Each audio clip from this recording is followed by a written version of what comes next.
హనుమంతుడు ఎలా జన్మించాడో తెలుసా? అంజనాదేవి అనే అప్సరస ఒకనాడు ఋషిశాపం వల్ల భూమిపై వానర రూపంలో జన్మించింది. అంజనాదేవి ఒకే ఒక్క కోరికతో కఠోరమైన తపస్సు చేసింది. అదేంటంటే, ఓ పరమశివ, నాకు దివ్యశక్తులున్న కుమారుడిని ప్రసాదించు అని.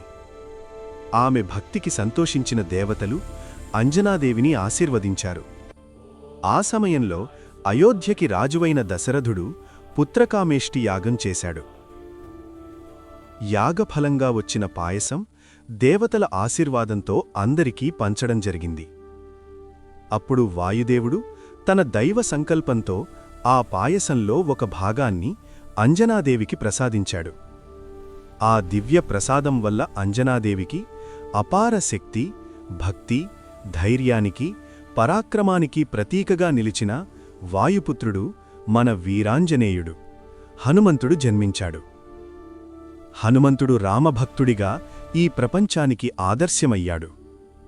హనుమంతుడి జన్మ రహస్యం రామాయణంలో విశేషంగా చెప్పబడింది.